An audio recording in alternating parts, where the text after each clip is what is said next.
Hello, crew. How is everybody today? I hope you're doing really well.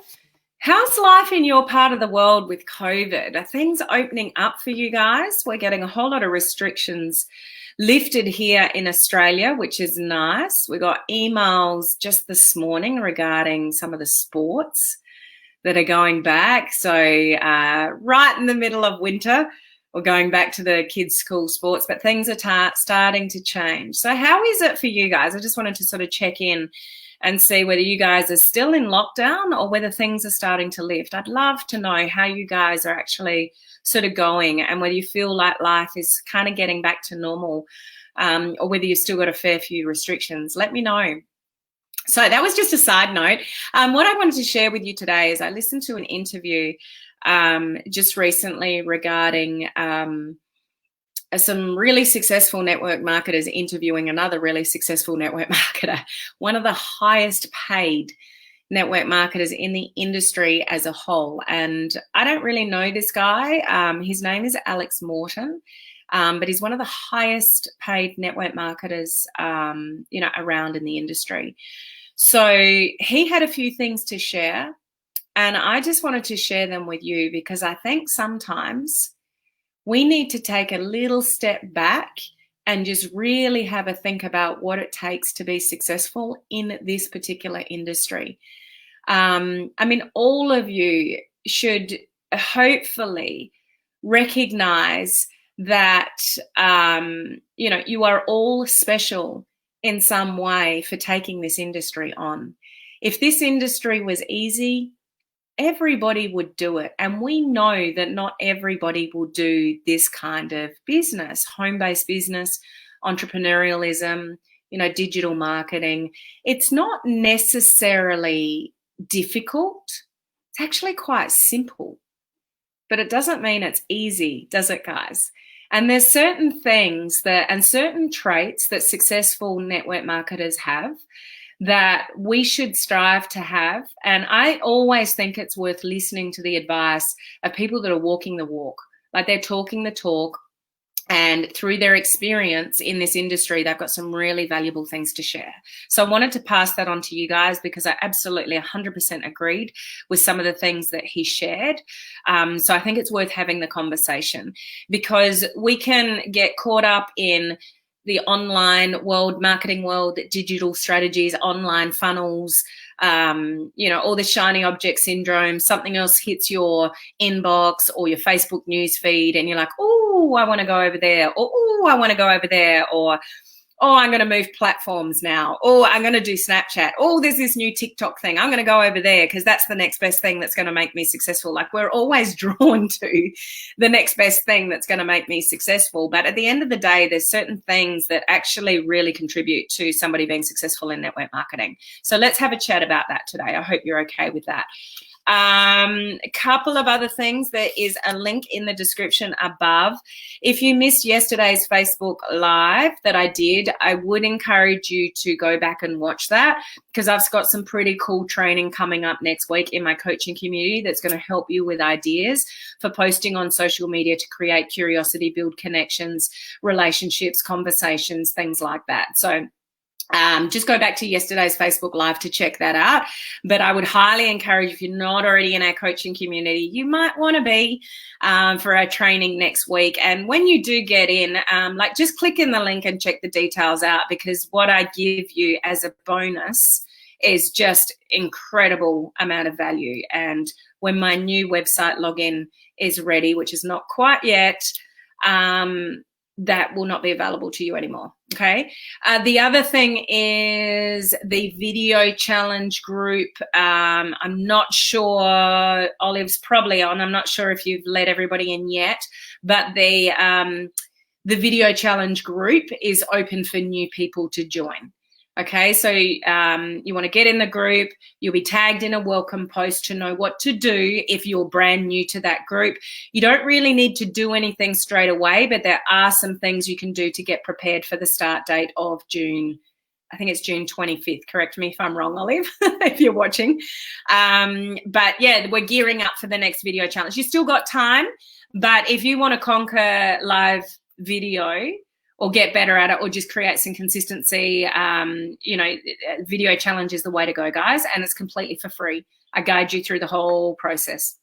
And it's only a 14-day one. So it's a good one to share around, encourage other people that you work with to jump on, because it's only 14 days. And I guide you every step of the way. So it's a great one to join in on. I will say that.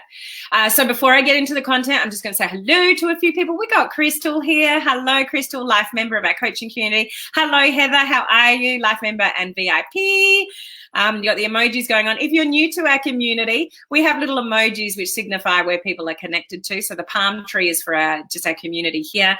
The fish is for those of you watching from the social media group, which is the free group called Social Media Strategies for Home Business Owners.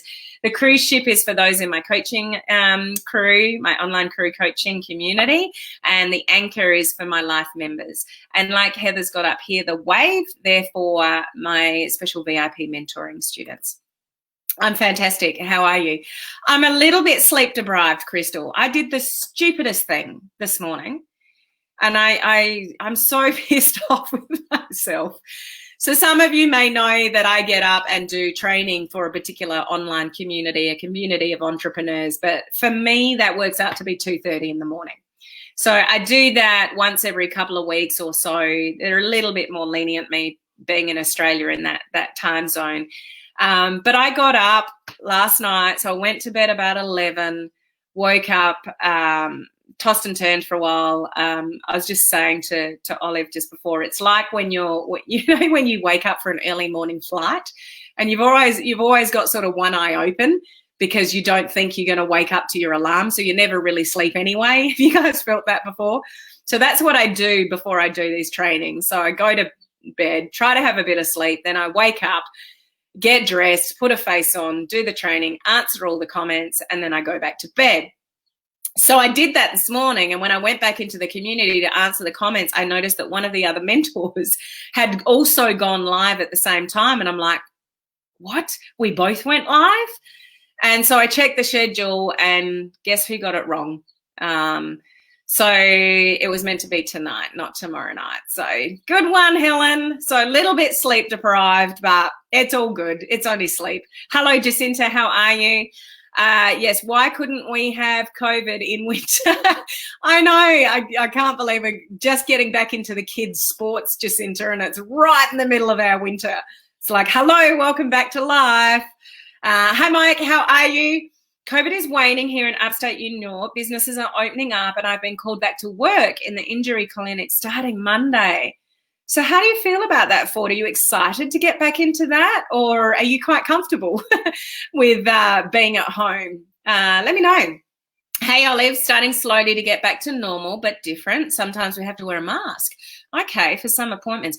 We're really not seeing a lot of that in Australia, the mask wearing. And I've got to tell you, thanks, Susan, I'll come back to that. Last weekend was a long weekend here in Australia. And I had to take Zach, my eldest, to go and have a sleepover with a mate. We're in a very popular country town. It's a coastal town, beautiful coastline. It's just one of those places that in summer, our population swells probably about 3-4-fold because everybody loves coming down here in summer. But long weekend, so our borders are still closed. So people can't go outside our state in Australia to other states, but they're allowed to travel within the state. So guess where everyone wants to come?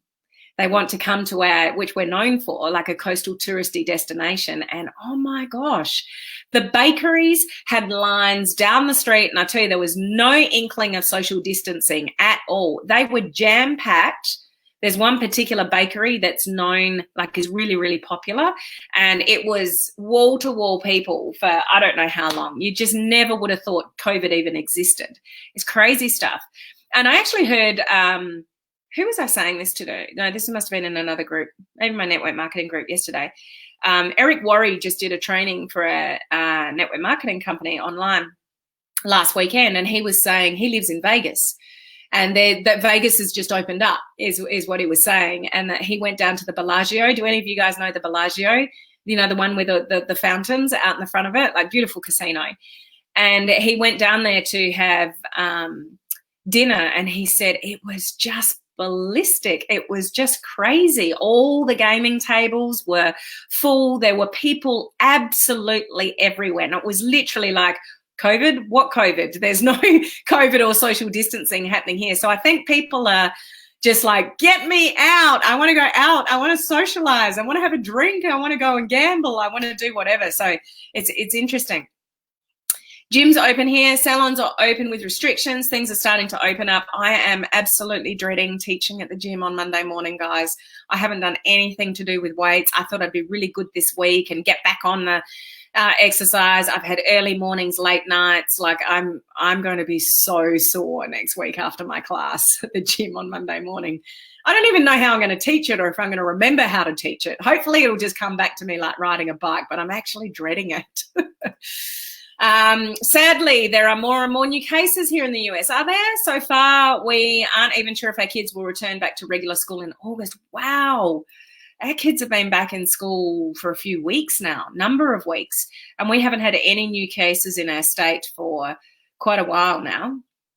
Olive is a life member. Hi, Helen. Looking good for being up at 2:30 by mistake. Thank you for rubbing that in, Laurie. Hey, Beth, how are you? Hi, Steph. In Oklahoma, it's hot. It's pretty normal here. Restrictions lifted for the most part. Cool. Hot and humid, probably in hundreds in a couple of days. So that is quite warm. So stay cool. Hello, Cindy. We're allowed to return to church this Sunday, but 30% capacity is the limit. I'm sure our new normal will be weird, but I think we will adjust after being quarantined for so long. I really don't think life will ever be quite the way we knew it. Like we have really gone through a moment in time where life is just going to be different post-COVID. Monica, hi, Helen. I hope you're well. We have not had many restrictions removed. Okay, that's for Toronto. Okay, cool. So I could actually keep just talking to you for ages, but I know that you probably want me to get onto the content for today, so I'll go back to after those. Thanks you for sharing, guys. I'm really intrigued as to how things are in your part of the world. But I'll move into this advice from this network marketer. Now, this network marketer has over 200,000 customers in his team. As I said, his name is Alex Morton. I don't know much about him, but he's very, very successful. And he has over 300 6- and 7-figure earners in his business. Wouldn't that be nice? Would you like to have 200,000 customers and over 300 6-7-figure earners in your business? I know I would. It means he's a very wealthy man, let's put it that way. And he's only about 30. He's only about 30 years old. So not a bad life. And this is what, network marketing can afford us if you're doing the right things and concentrating on the right things. So what I'm highlighting with you today is some of his advice, which I think is worth listening to. People that are walking the walk, talking the talk, and very successful, what they share with us regarding what they've done and what they recommend.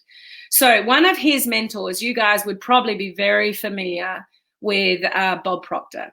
I mean, just share with me whether you've heard his name, you know who that is. Most people know who Bob Proctor is. So he's a mentor of Alex's, and this is the kind of mentality that he has learnt from Bob. So this is something Bob has done. I just learnt from this interview. Bob's currently 86 years of age and made a huge impact on hundreds of thousands of people's lives in relation to, personal development and, just what it takes to be successful. Just wise man that's taught many people around the world about how to be a better version of themselves, basically. So he's currently 86, and this is the kind of mindset that he has. He's already fully paid for his 100th birthday celebrations, which I think also is, at the Bellagio. Like, I was just talking about Eric Worre went to the Bellagio for dinner in Vegas. So he's already prepaid. Bob Proctor, he's 86 now, but he's already prepaid his 100th birthday celebrations at the Bellagio in Vegas. Now, what kind of person does that? Is that not somebody with a massive vision? Isn't that incredible? And so apparently he said to Alex, it's all done now. I just have to show up. Just have to show up to my 100th birthday party. So that is a very unique individual with a very positive outlook on life and a vision for where he wants to be in, more than 10 years to come. obviously. So that's the kind of man that Alex has learnt from, and something that we should, I just find that that's an incredible way of thinking. Prepaying your 100th birthday party celebrations, and oh, sorry, just popping up a comment there, Karen's 100th birthday celebrations, and he's still only 86. But credit to him for having that sort of thought process. So here's some of the advice that Alex shared. So use your, and I can't remember who it is. I don't think it's Bob Proctor. It's somebody else. Is it Jim Rohn or someone that talks about, there's a famous video. I can't remember who it's from. And it's talking about planting a seed. And when you plant a seed and you water the seed blossoms, obviously, and you grow and you grow and you grow. And basically what he was saying is, think of your social media, like looking at the online world, as, planting your seeds. So the whole social media journey is not instant gratification. It's not putting a post out there and getting instant sales. It's planting seeds. So he was suggesting, look at your social media as not so much instant gratification, but that you are planting seeds. You're planting seeds regarding what you're up to, what you're excited about, but more importantly, your journey. So a lot of people use social media for that instant gratification. What can I post today that's going to get me a sale? What can I post today to get somebody curious about what I'm up to? But a lot of what people miss with social media is sharing your journey. Your journey is something that happens over a period of time. It's not just instant. And when you can have a little bit more longevity in your thought process regarding social media, and that every time you sort of strategically post certain things or just share things about your life, you're planting seeds about where you're headed, what type of person that you are, what kind of, attitude that you have. And it's just planting these multiple seeds, which you can flourish and grow with, and people can grow with you. So it's definitely a journey. It's not just post destination. So something to consider for yourselves regarding the longevity of your social media journey, and taking off that expectation of instant results on social media. It's very much about planting seeds over a period of time, and people can see your journey. Okay. But the number one thing he said, so that was just a bit of an outlook, but the number one thing is change your environment. Now, what he meant by that is, and I'll give you the examples, who you listen to, what podcasts you're listening to, what books you're reading, who you're hanging out with, where are you spending your time, what you consume your mind with, whether that's, mindless television or, interviews with people, whatever it is. Like, change your environment of who you are hanging around with and what you are concentrating your time on. So, reading the right books and listening to podcasts, in the car while you're driving, and not being caught up with ridiculous, TV shows that waste, a few hours of your time every night when you could be becoming a better version of yourself. So your environment is up to you.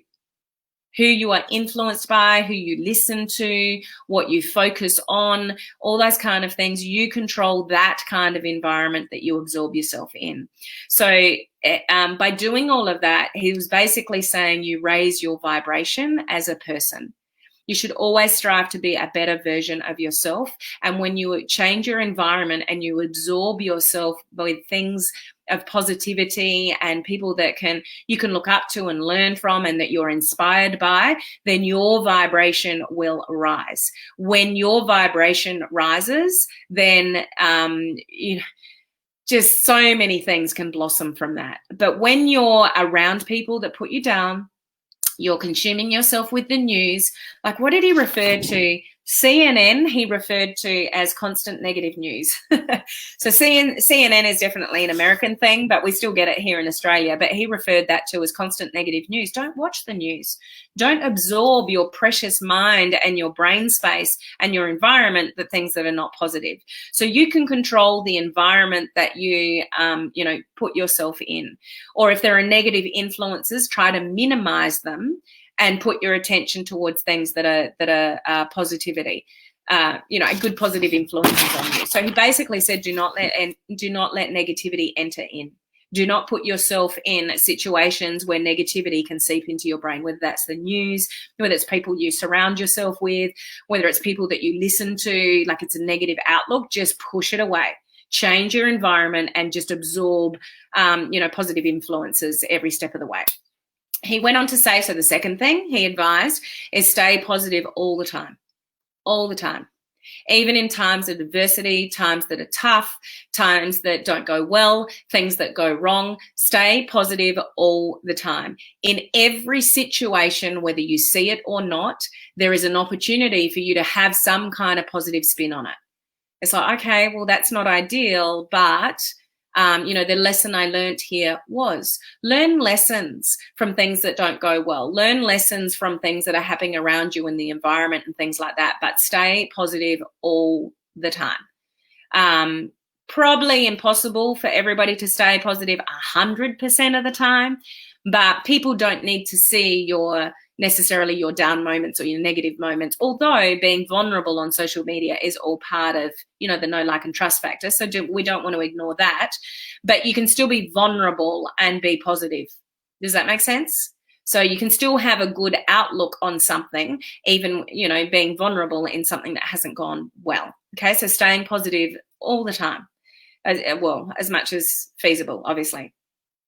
Number 3, he honed in on, social media.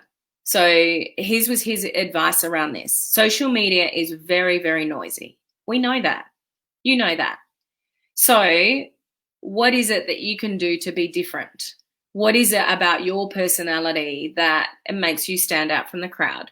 What's something you can say or do or theme or brand that is only uniquely you? So his advice was just to be different to everybody else doing the same thing on social media. And generally that comes down to just being genuinely, authentically you in some way and letting your personality shine out, but being different, not trying to be the same as everybody else. Obviously not striving for perfection. There is no perfect time to start anything. There's no perfect time to go live. There's no perfect time to learn online marketing. There's no perfect time to start the next phase in your online funnel, if that's what you're into, or Facebook advertising or whatever. I often say fail forward. Like just try, just get the job done. And if it doesn't work, it's not a failure. It's just a lesson on how you can do it better next time. But if you are willing to just get the job done, which is what he's saying, there's never a perfect time to do things. I'll wait until I've got more money. I'll wait till I've got more time. I'll wait till the kids go back to school. Then I won't have distractions. Like, there's never a perfect time just to get the job done. So just do it with the distractions that you have around you. Okay? People want real. He gave an example of, he often still just goes, now from what I can gather, this guy's got money coming out every area of his life, and he has $6,000 cameras and does really professional videos and has all the equipment and the team, to do things really professionally.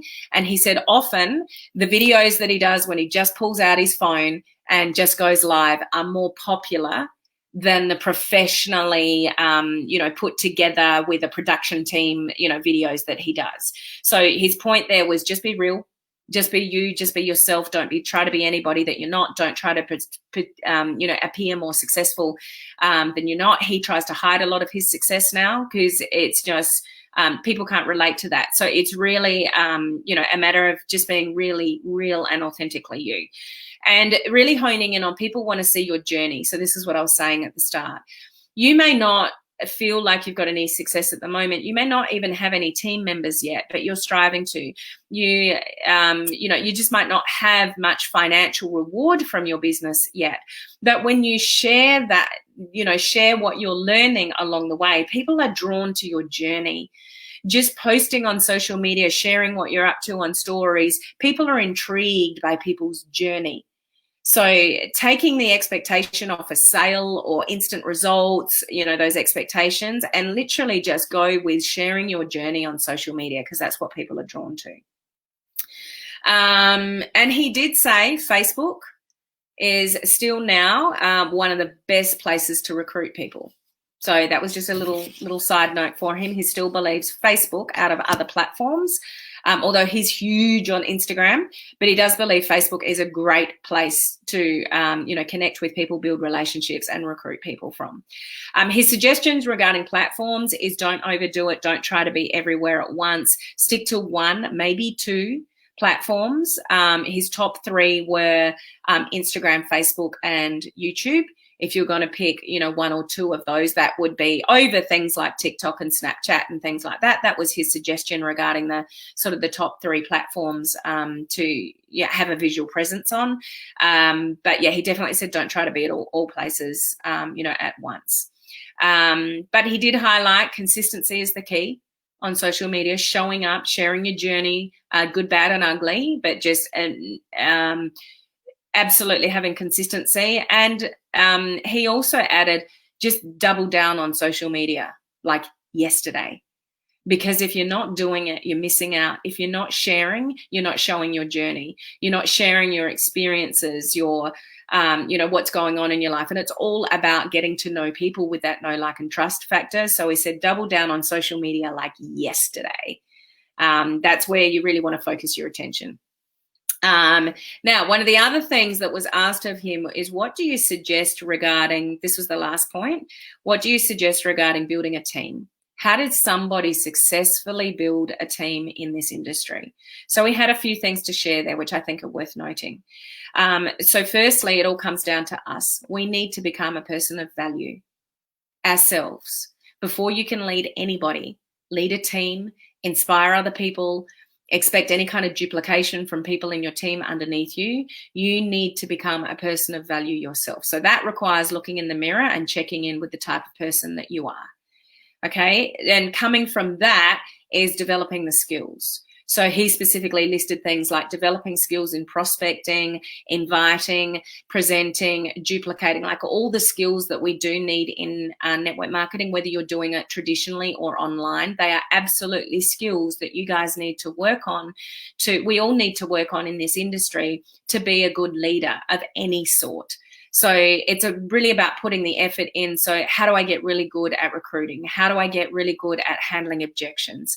How do I get really good at inviting people to have a look at my business? How do I get really good at duplicating when I've got team members and I want them to duplicate? So there are certain skills, obviously, that we should be concentrating on to, honing in to be a really good leader. And with the person of value becomes your self-image. So this is what he was referring to also as raising your vibration and becoming a leader. To be able to have a team and build a team, you need to become a leader yourself. You need to raise your vibration. You need to have that positivity, those kind of things, because if you don't, it's going to be really hard to duplicate a team moving forward and expecting other people to raise their vibration and have really good skills and those kind of things. So it needs to come from within first before you can ever expect people underneath you to do certain things. So you need to lead from the front. Do you agree with that, guys? I think that's really important. So the other thing he said about leading a team is it's actually not about you.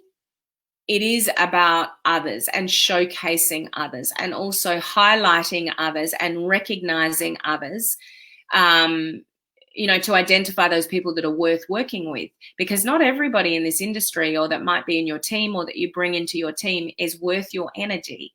Now, that might seem a bit harsh, but he was saying identify the people that you want to work with that are worthy of your time, because this is an industry that you can get very caught up with time-wise. And if you're the only one that knows all the answers, then everybody's going to rely on you. And it's going to be a very draining profession for you to move forward with because everybody wants you. Building a good team, and duplicating is about really highlighting and applauding and encouraging other people. So as fast as they possibly can, they are independent. And don't be afraid to highlight people so much that they know more than you. If you can bring people into your team that you look up to and that you can train them to a point that they even surpass you, it's a really, really good thing. So we need to highlight those people that are worth working with. And that comes from the individuals that come within your team, but also who you choose. You don't always want to look for the people that you think are easy to come into your business. It could be family members. It could be people that you feel that you're a bit superior to because they're easy to recruit. You want to go for those people that have got work ethic and they've got initiative and they come to you with ideas instead of all their problems, and they highlight themselves to you as being somebody worthy of working with. And they're the kind of people that you want to concentrate on in building a team. And those people will find people that are like-minded to them. And you get really good, strong leaders in your team, and then the duplication can be amazing. But you certainly don't want to create for yourself an environment with a team where you're the one with all the answers. You're a dictator in some way and just telling people to, to do things. You want to rise people up, but also recognize who's worth working with and who's not. That's all part of, growing a successful team. And you may have heard of this term before, but this was something that was mentioned to put on your radar regarding people to look for, to work with, is a term called WHIP. Have you heard that before in the industry?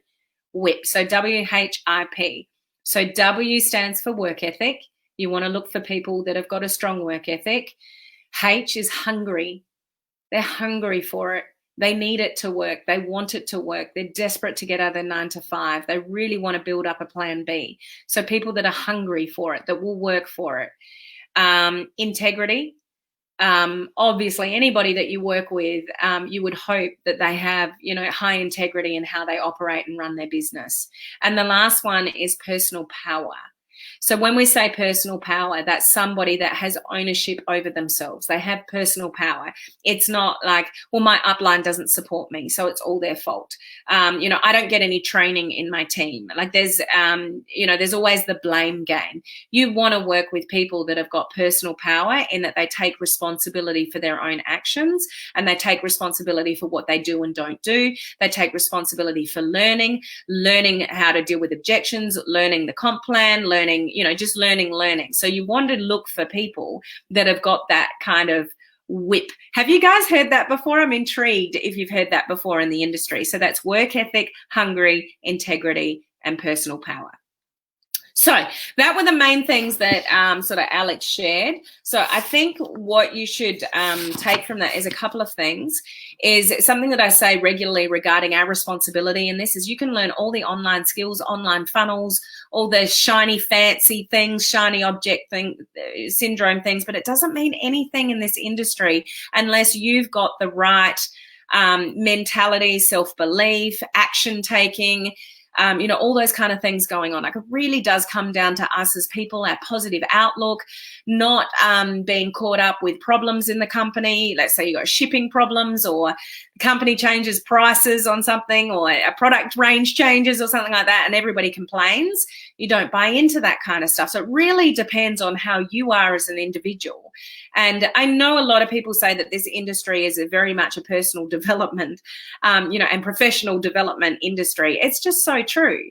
Because if you want to lead any kind of team, you need to be that kind of person that people look up to and they're inspired by in some way, or they know they can rely on you in some way. But the quicker that you can turn people that you work with into as being independent and holding their own and leading other people, the better off you'll be in this industry. But check in on your environment. How is your environment? Who are you listening to? What are you learning? What are you doing? What are you focusing on? Do you listen to the news and absorb all the bad stuff every night? Those kind of things. So I just thought that was really, I know this really is going back to basics, but I think every now and again we just need to check in with the people that are successful in this industry. What are they recommending to us, and how did they get to where they are? And what are the qualities that those kind of people have that maybe we need to strive to be better at ourselves to have any kind of chance to step into the shoes of being a multiple $1 million earner in this industry? Does that make sense, guys? Yeah, I agree with that too, Laurie, quality in, quality out. And some people refer to that as garbage in, garbage out. So that's something that is very relevant to the news. You fill your head with garbage, with useless, TV shows or news that are really negative, and then that's generally what comes out of our mouth. That's what we're absorbing. So what you absorb, like Laurie's saying, quality in, quality out. Steph, yes, no news. Good grief, talking about frustrating and high blood pressure. Yeah, love that. CNN, constant negative news. Totally agree. I don't watch the news. No, I don't either. And, the one time that we had it on, just a little personal story here. The one time we had it on last week, I was actually in here doing a training for some people. And I'm not sure where Paul was, but Ollie was watching the news for some reason. I'm not sure if Paul turned it on because we don't normally watch the news, but for some reason, Ollie watched the news, and it was all about the racism issue that a lot of you are sort of experiencing, and the death of that poor person. I'm sure you all know what I'm talking about. And then there was a documentary after the news, and Ollie watched that as well. So unsupervised, Paul wasn't in the kitchen. I was in here doing a training, so we didn't even know he'd watched it. So when Ollie watches those kind of things, guess what? He goes to bed with. He goes to bed with all these thoughts about people killing each other and horrible things. This is something that he's grown up with, unfortunately. I don't know where it comes from. I think something scared him. You know, there was one particular horror. It wasn't a horror movie. It wasn't even a scary movie, but there was a moment in there that I think had a major impact on him. So he woke up in the middle of the night crying, "Mummy, I'm thinking bad things." It takes me a while to get out of him what he's thinking about, but what it turned out was he was thinking of people killing each other.